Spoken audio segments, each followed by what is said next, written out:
keluar. Tadi mengantarkan jahitan. Mila masih juga mengambil jahitan, Bu. Bukankah seharusnya ia sudah tidak usah lagi kembali pulang sekarang? Biarlah, Laila. Karena kalau ia sudah kawin nanti, kepandaiannya itu tidak akan sia-sia. Sebenarnya, aku mau mengatakan kalau penghasilanku tidak cukup untuk membiayai makan kita keluarga, kan, Bu? Bagaimana dengan lamaran itu, Bu? Mila nampaknya belum mau bersuami, Laila. Tetapi orang tua dari pihak lelaki itu terus saja mendesak ibu. Apa salahnya, Bu? Mereka akan melakukan pahit getirnya kehidupan. Tapi kita harus mengatasi kesulitan ini, Bu. Harus. Ini tanggung jawabku sebagai anak pertama. Aku akan berusaha lebih keras lagi.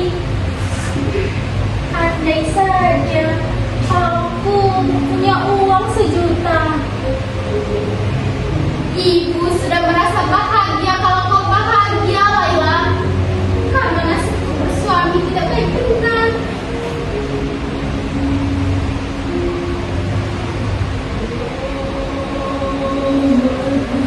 Malam hari raya sewaktu ia pergi, tak tahu apa yang harus kulakukan. Tetapi teman betul hari ini, Bu, barangkali banyak yang harus dikerjakannya karena katanya bulan depan jadi gaji. Betul itu, Bu. Gampang pintar, otaknya encer.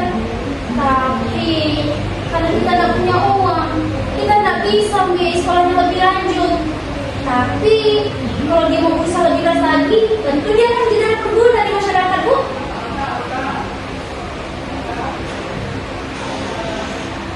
Waktu ayahmu pergi pada malam hari raya itu, ku peluk kalian anak-anakku. Bilang apa itu? Sudahlah, Bu. Buat apa menang lebih lama? Assalamualaikum. Waalaikumsalam. Sudah menunggu, Bu, Mbak. Tidak. Agak lambat hari ini, kamu buka puasa di mana tadi? Berjalan lembur, Bu. Tadi aku berbuka puasa bersama teman di kantor. Tapi nggak apa-apa. Buat perkawinan Mila nanti. Mana dia, Bu? Mengantarkan jahitan. Mbak, ada kabar aneh nih.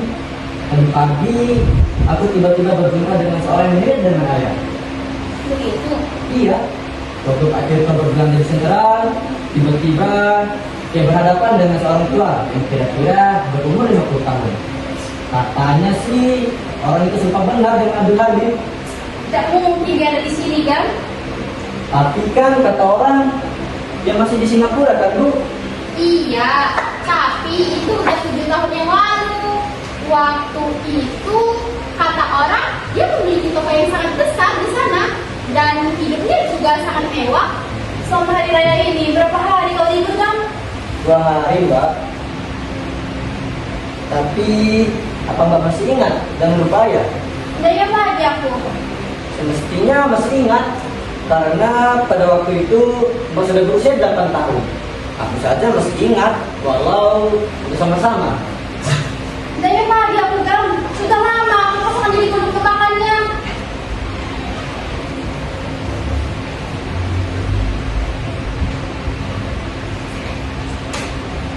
Ngomong-ngomong, seharusnya Mila sudah pulang sekarang. Jam berapa ini? Assalamualaikum. Waalaikumsalam. Sudah pada berbuka semuanya? Sudah. Tadi kamu menunggu kau, tapi lama benar. Iya, Bu. Waktu aku lewat di situ tadi. Mbak Laila, dengar dulu. Ya, aku dengar. Ada orang tua yang melihat dia ke rumah kita. Nampaknya seperti pengemis.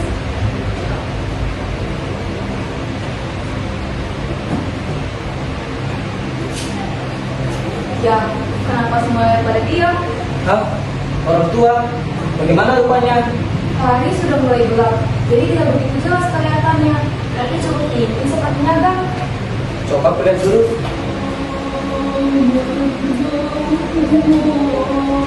Siapa, Kang? Kamu orang kelihatannya. Malam hari raya seperti ini, ia berlalu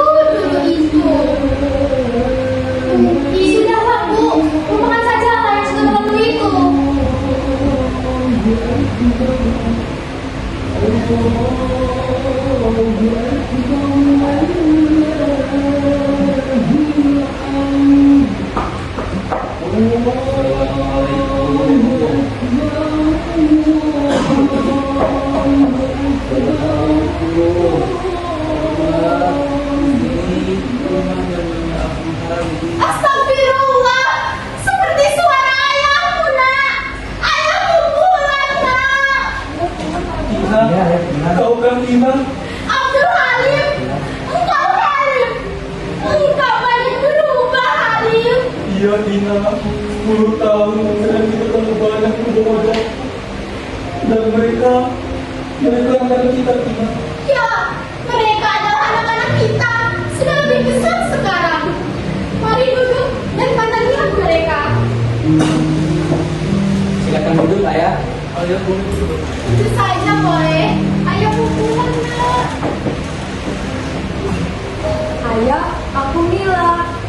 Mila, kau sudah lebih besar sekarang nak. Dulu saat ayahmu pergi, kau masih sangat kecil. Kakimu masih lemah, belum dapat berjalan. Dan siapakah lagi ini? Saya anggap ayah. Maka kau lama kali nak sama seperti ayahmu di masa muda dulu.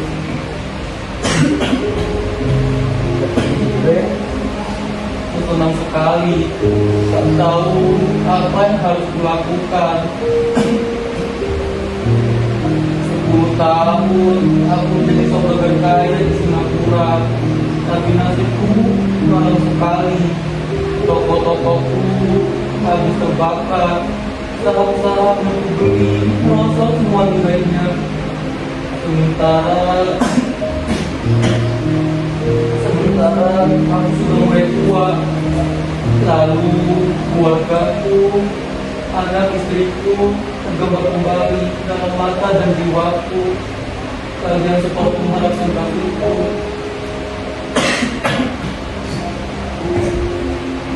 Laila, bisa tolong ambilkan ayahmu segelas air, nak?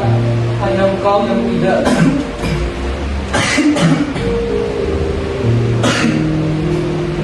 Laila, ayahku ini yang bicara. Mestinya engkau gembira, nak. Sudah semestinya ayah bertemu kembali dengan anak-anaknya yang sudah lama tak berjumpa. Tak apa tidak, jika Laila tak mau, engkau yang tidak. Baik, Ayah.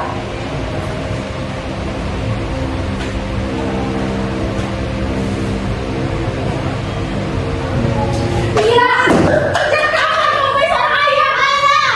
Kami tidak punya seorang ayah, Bu. Jika kami mempunyai seorang ayah, lalu mengapa kami harus berbagi tugas sama ini? Jadi budak orang. Dulu saat aku kecil, aku dan ibu habis saja lompat ke dalam laut untuk ibu cepat sadar. Dan jika kami mempunyai seorang ayah, lalu untuk apa aku menjadi anak suruhan saat aku berusia 10 tahun? Kami tidak mempunyai seorang ayah, Bu. Kami besar dalam keadaan sengsara. Rasa bahagia di dalam hati sedikit pun tidak ada. Dan kau bilang, lupakan kau saat kau menangis di sekolah dasar dulu. Karena tak bisa membeli boneka seperti kawan-kawanmu. Dan kau harus pergi ke sekolah menggunakan baju yang sobek dengan tambalan sana sini. Ini semua karena ayahmu, ayah. Ibu, kami tidak punya seorang ayah. Jika kami mempunyai seorang ayah, lalu mengapa ibu kami melarang selama ini, Bu? Tapi kan, Mbak, jika ibu saja bisa menerima ayah, mengapa kita tidak, Mbak? Mengapa? Bagaimanapun, ibu adalah istrinya. Saat aku kecil, aku pernah nangis di pangkuan ibu karena kelaparan, kedinginan, bahkan penyakitan. Lalu ibu selalu bilang, ini semua karena ayahmu. Ayahmu yang harus disalahkan. Dan aku harus menjadi budak suruhan orang. Sedangkan ibu harus menjadi bahu untuk mencuci pakaian kotor orang lain. Tapi aku buktikan kepada dunia, aku bisa membiayai keluargaku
kembali untuk memperbaiki kesalahan dan dosaku. Tapi benar kata kau nak, aku memang seorang tua yang tidak berguna. Biarkan aku pergi. Tapi ingat Laila, dulu ayahmu ini adalah orang yang memiliki kekayaan berjuta-juta. Tapi sekarang kau usir mentah-mentah Laila. Kau usir mentah-mentah Laila. Biarkan aku pergi. Tunggulah ya. Jika mbak saja tidak bisa menerima ayah, berapa saja menerima ayah. Aku gak peduli apa yang terjadi. Apa pernah kau menerima pertolongan dari orang tua itu? Aku pernah ditampar, dipukul, bahkan ditendang dia dulu. Bahkan sebiji darah pun aku tak pernah menerima apa-apa dari dia. Kamu begitu keras, mbak. Jangan kamu bela dia. Kau lupa siapa yang membesarkanmu. Ingat, aku yang membiayaimu dan menghasilkanmu sebagai buruh dan kacung siluman orang. Kau menyakiti hati ibu, Mbak. Kau pula jangan ikut membela-bela dia. Sedangkan untukmu, Mila, aku juga yang bertindak sebagai ayahmu. Baiklah, jika kalian memang mencintainya, peliharalah orang tua itu. Kalian memang tidak pernah merasakan pahit getirnya hidup tanpa seorang ayah.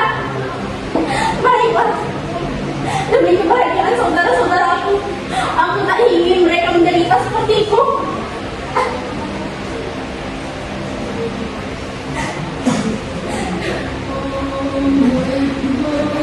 Aku mengerti tidak ada jalan untuk kembali. Jika aku kembali, aku hanya akan mengadakan kebahagiaan keluarga kalian. Maka biarkan aku pergi. Inilah jalan terbaik. Tidak ada jalan untuk kembali. Ayah, tunggu ayah. Apa yang kau buat? Kau dengarkan? Ayah, ayah, ayah. Tunggu, ayah.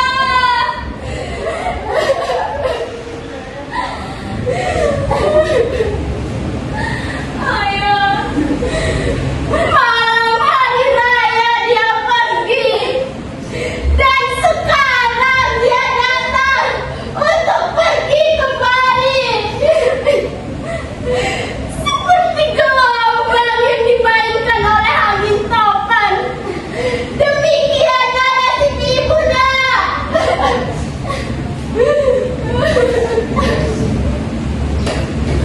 Bagaimana Mbak? Tidak dapat Mbak memaafkan ayah. Besok hari raya Mbak, harusnya kita saling memaafkan. Mbak gak kasihan. Kemana dia akan pergi setelah itu Mbak? Pada rasa belas kasihan. Pada rasa kasihan tidak pada dirinya sudah tidak berayah lagi. Kalau muncul lepas seperti ini, masuk dia pergi. Mau bagaimanapun juga dia ayah kita, mbak. Ayah kita sendiri. Jangan melihat aku sebagai terdakwa. Mengapa hanya aku yang disalahkan? Sudah lama aku hilangkan rumah rasa itu. Sekarang kalian harus pilih dia atau aku. Iya. Mau bagaimanapun juga, aku tetap harus panggil aku untuk pulang. Aku pulang. Aku mesti pulang. Cukup Mbak, biarkan Aga pergi mencari ayah. Ini semua kan juga salah kau. Mengapa kau terus bersalah menyalahkanku, Mila? Akulah yang selama ini bertindak sebagai ayahmu. Buang Mbak.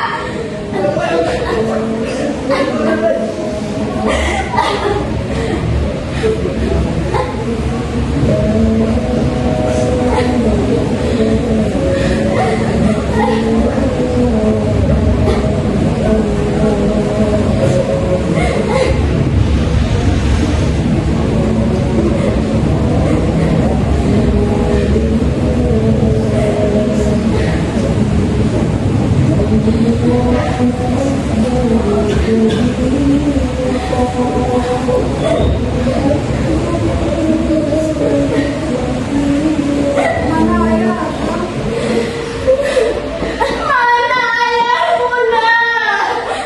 Tidak aku lihat. Hanya sarung dan peci saja sudah. Di mana kau menemukan sarung dan peci ini, kau? Di bawah